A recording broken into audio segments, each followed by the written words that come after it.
Nah, itulah yang dikenal di dalam ilmu kosmologi sebagai wormhole, lubang cacing. Ada sebuah jalan pintas untuk menuju ke tempat lain, baik di dimensi yang sama maupun di dimensi yang berbeda, yang jaraknya itu lebih pendek dibandingkan di ruangan yang sama. Kita bisa menuju ke planet Mars, ke planet Jupiter dengan lebih cepat kalau kita bisa melewati dimensi yang lebih tinggi di langit yang kedua. Atau menuju ke galaksi yang lain, dari galaksi Bima Sakti mau ke galaksi Andromeda.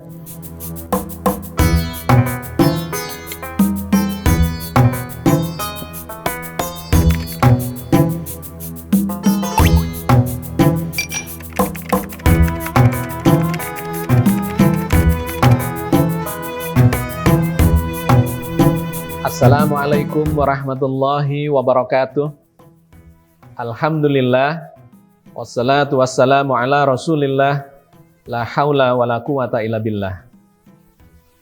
Sahabat cangkir tasawuf, alhamdulillah kita senantiasa bersyukur pada Allah atas segala karunia dan nikmat yang diberikan pada kita.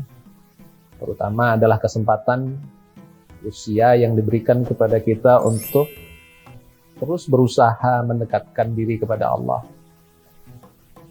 Karena hanya dengan itulah kita akan mendapatkan keselamatan di dunia wal akhirah. Amin. Sahabat sekalian,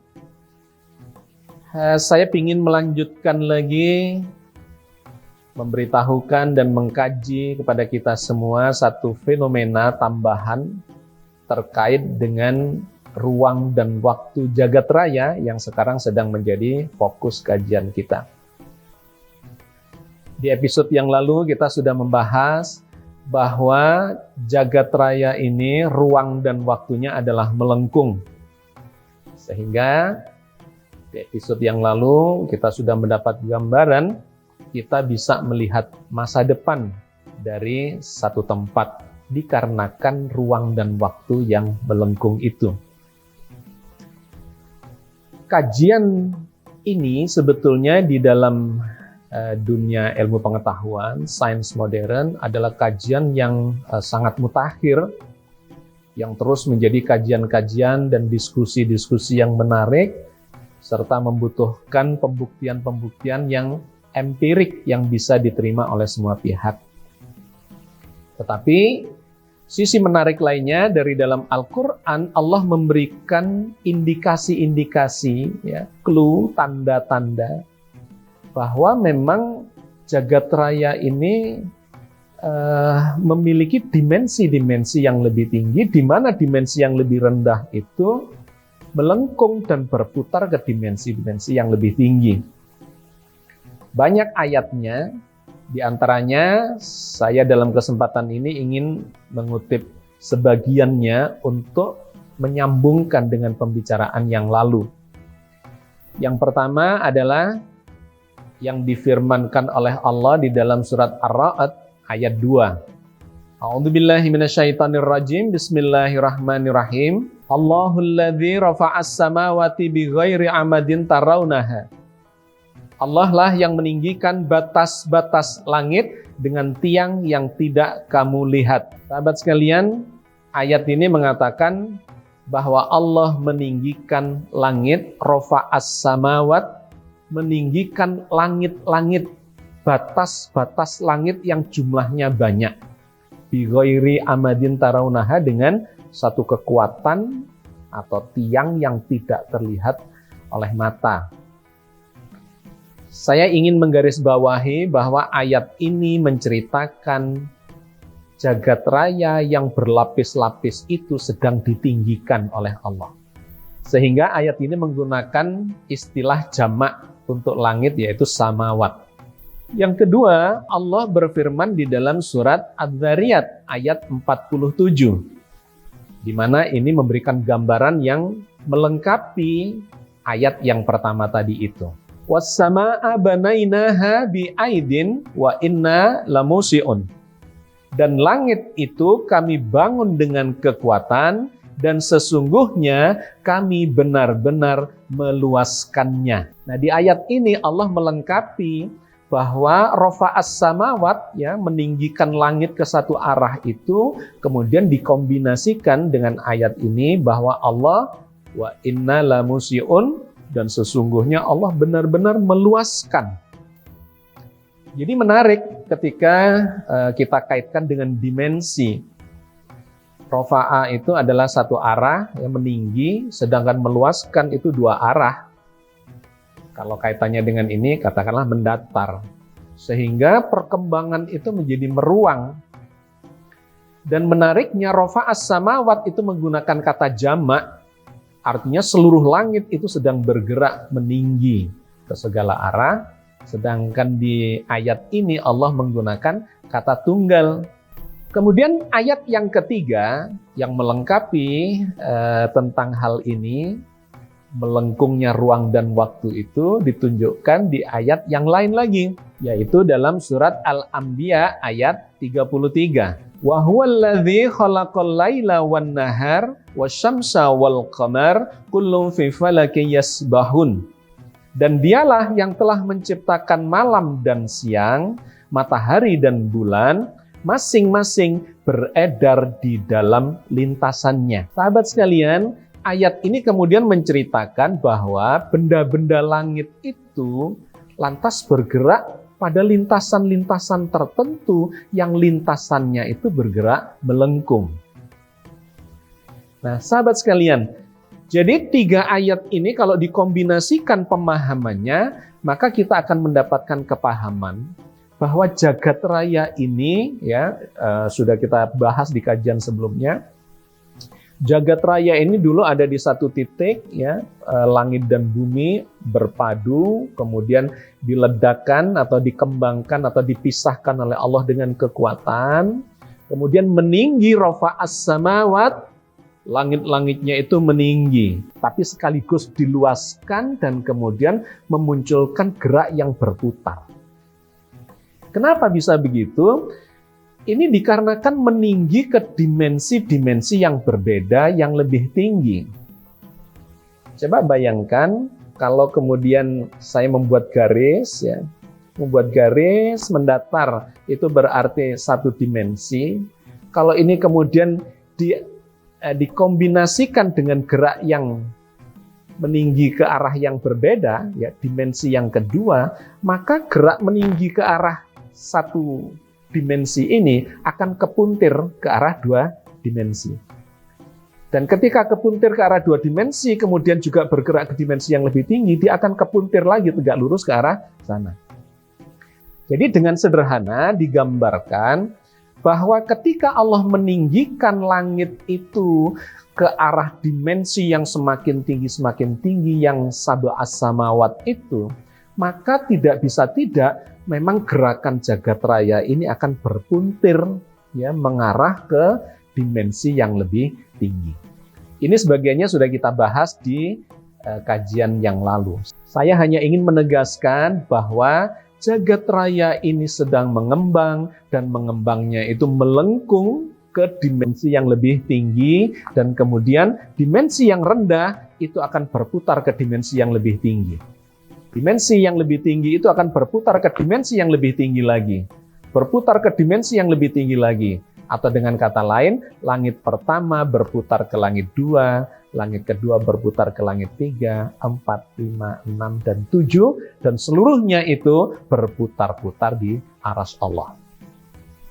Sahabat sekalian, hal ini kita bisa mengamati di benda-benda yang ada di sekitar kita. Bahwa benda di skala mikrokosmos itu ternyata berputar-putar dan kemudian semakin besar ke arah makrokosmos.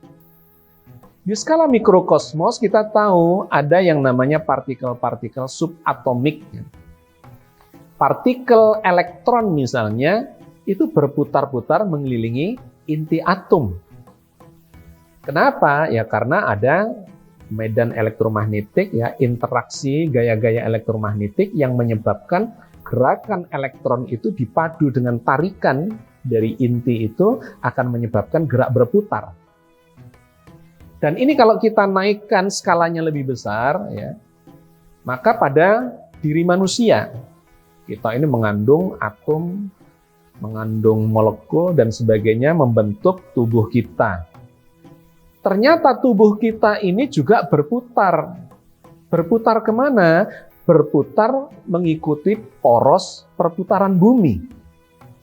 Kita hidup di permukaan bumi, sedangkan buminya itu berputar pada porosnya, berotasi. Kecepatan rotasi bumi adalah sekitar 1.600 km per jam. Dengan kata lain, sebetulnya meskipun saya diam di sini, semua benda ini diam, tetapi sesungguhnya semua benda yang diam ini sedang bergerak mengikuti putaran bumi dengan kecepatan minimal 1.600 km per jam. Jadi di tingkat elektron berputar, di tingkat kita manusia dan benda-benda ini juga berputar. Dan lebih menarik lagi kalau kita naikkan skalanya, bumi kita ini selain berputar pada dirinya sendiri, juga berputar mengitari pusat tata surya. Berapa kecepatannya? Sekitar 100.000 km per jam. Jadi sudah ada 3 tingkat nih. Perputaran di skala mikroskopik, ya. Kemudian perputaran di skala bumi yang berputar pada dirinya sendiri, dan yang ketiga, bumi ini berputar mengitari tata surya. Dan kalau kita naikkan lagi skalanya, sesungguhnya tata surya itu juga bergerak mengitari pusat galaksi. Karena itu di dalam Al-Quran digambarkan matahari itu beredar. Bukan cuma beredar, bergerak semu mengitari bumi. Sesungguhnya selain gerak semu mengitari bumi itu, atau sesungguhnya buminya yang berputar, mataharinya yang diam. Selain gerak semu matahari yang mengitari bumi itu, maka bumi beserta tata surya ini juga bergerak. Matahari sebagai pusatnya, pusat dari tata surya itu, semuanya ini bergerak mengitari pusat galaksi dengan kecepatan sekitar 217 km per detik. Jadi begitu cepatnya, 217 km per detik. Dan lebih jauh lagi, galaksi kita ini juga sebetulnya tidak diam.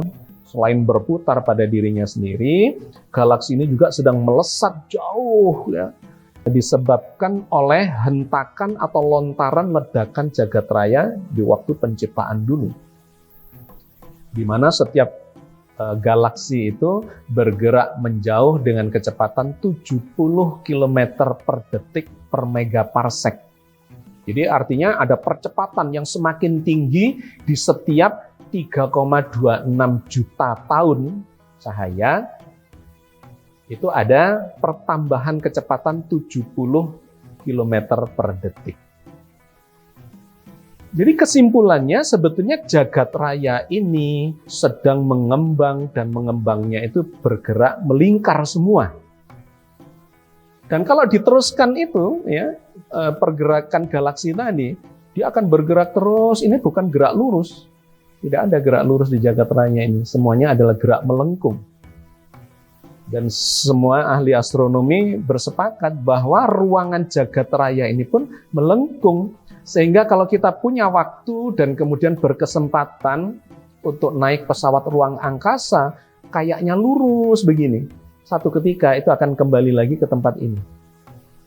Sama dengan kalau kita di permukaan bumi, ya, naik pesawat, katakanlah ke arah barat, terus maka kita akan kembali lagi ke sini. Ke arah timur, terus kita akan kembali lagi ke sini. Ke arah utara, ke arah manapun, kita akan kembali lagi ke sini. Kayaknya bergerak lurus, tetapi sesungguhnya bergerak melengkung tanpa kita sadari. Jadi jagat raya pun di ruang yang 3 dimensi itu adalah ruangan yang melengkung.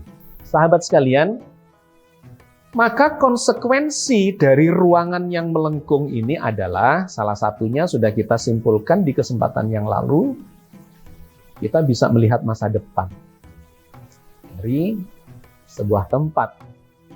Katakanlah kalau kita bikin bola kaca, kemudian kita berada di titik A, di titik kanan, kita akan bisa melihat titik B di tepi kiri dengan melalui ruang di tengahnya itu. melihat masa depan. Kenapa? Karena ruangannya melengkung. Kalau ruangannya tidak melengkung, lurus, kita tidak bisa melihat titik A, melihat titik B, itu akan tertutup oleh deretan titik-titik yang ada di garis itu. Tetapi karena melengkung waktu itu dan ruang juga melengkung, maka kita bisa melihat masa depan dari sebuah titik di dimensi yang sama, tetapi melalui dimensi yang lebih tinggi. Nah, yang terkait dengan ini yang ingin saya tambahkan adalah bukan cuma waktu, tetapi jarak di dimensi yang lebih tinggi itu adalah lebih dekat jaraknya.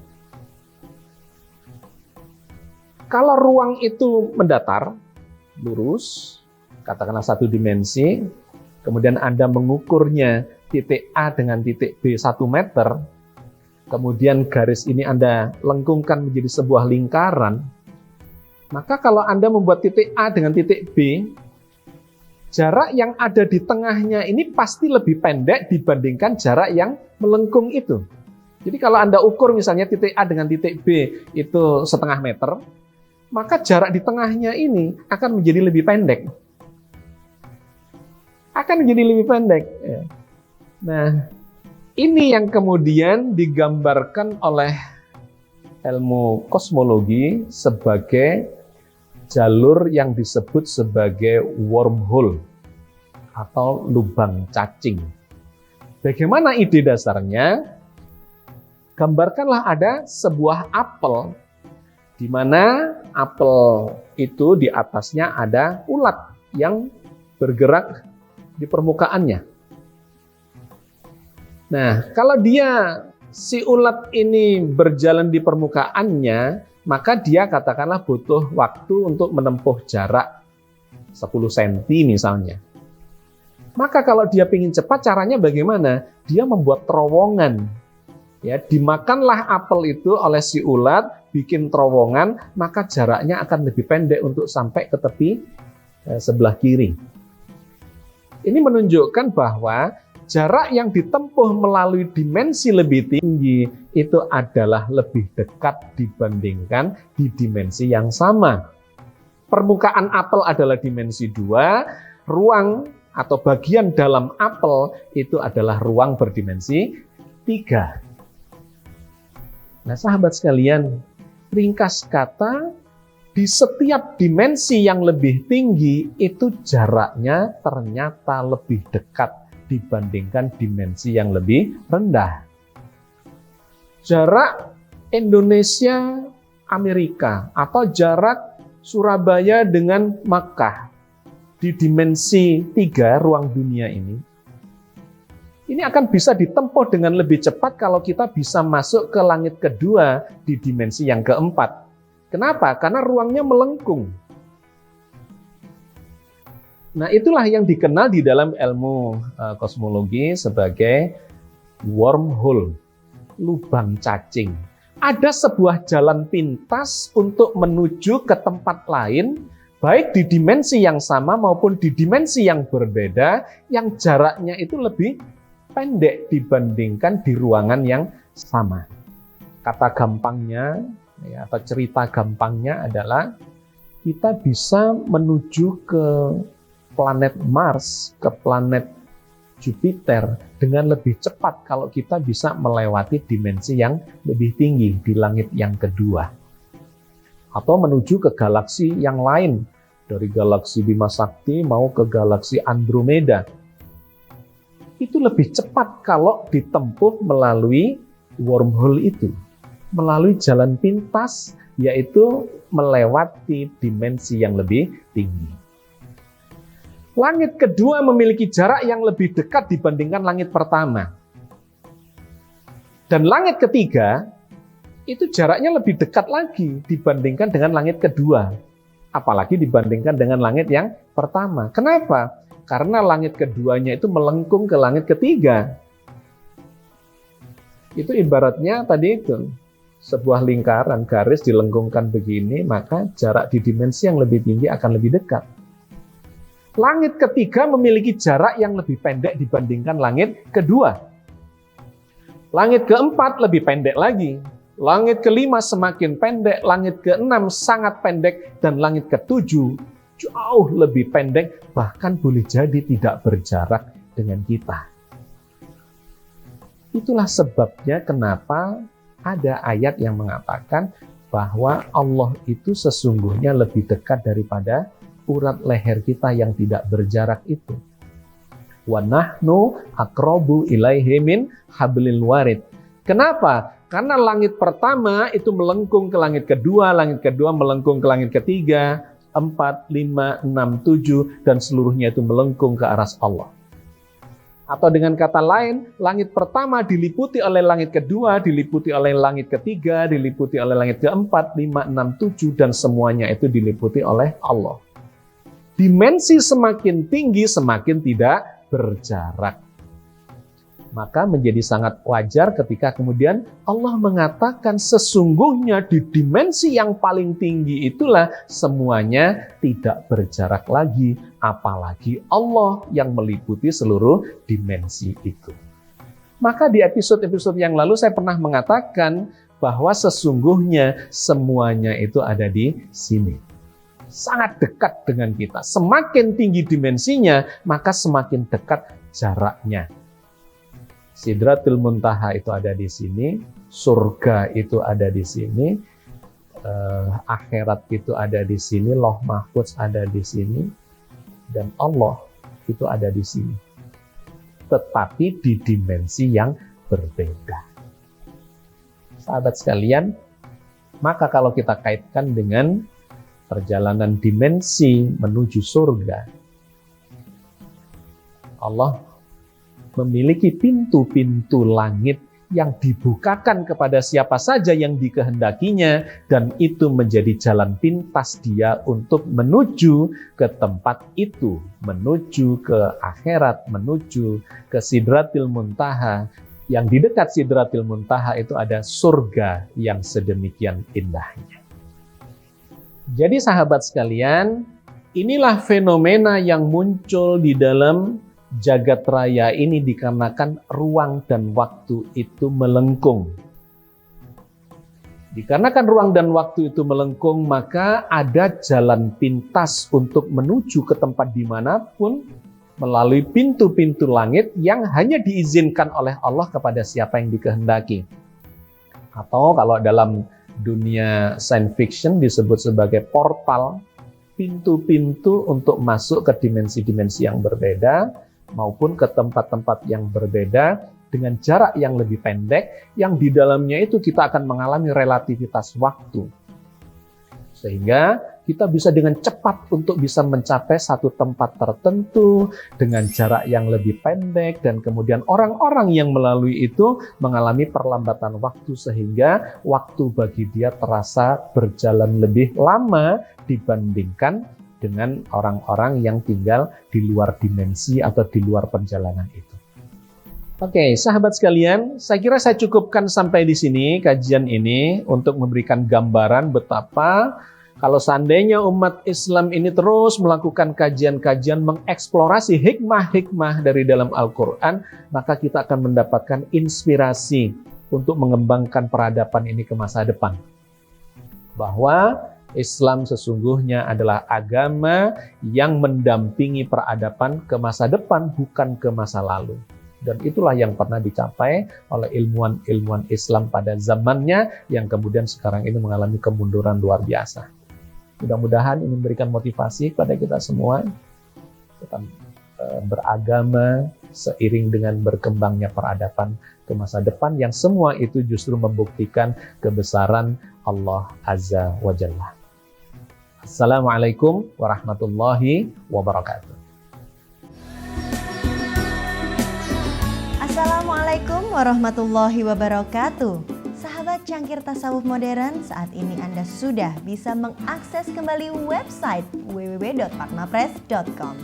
Tentu saja dengan desain dan layout yang baru dan lebih modern, sehingga memberikan pengalaman yang lebih menyenangkan untuk Anda dalam mencari buku-buku yang diterbitkan oleh Patma Press. Selain itu, Anda juga tetap dapat menonton video-video Pak Agus Mustafa di patmapress.com.